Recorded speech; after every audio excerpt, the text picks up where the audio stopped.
How to change location in Spotify. Hey everybody, welcome back to our channel. In today's video we are going to learn how we can change location in Spotify, so make sure to watch the video till the end. Now maybe you want to change the location or the country for your Spotify account. Now depending upon whether you have premium or not, this feature is only available for premium users, and you can't do this from the app. You have to just go to your browser, go to spotify.com and log in. Now from here what I need to do is to just tap the gear icon from the top right hand side. Then I can just go to the option here known as view account.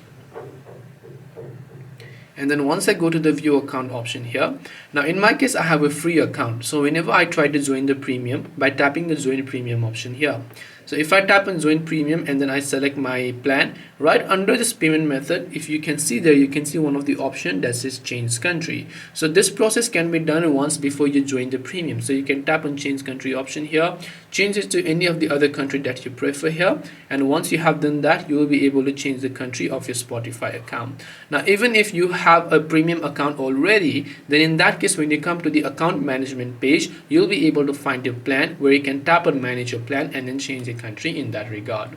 This way you can change location in Spotify. Hope this video was very helpful. If you have got any more questions, queries, doubts, feel free to leave them down below. Thank you for watching and see you soon in the next video.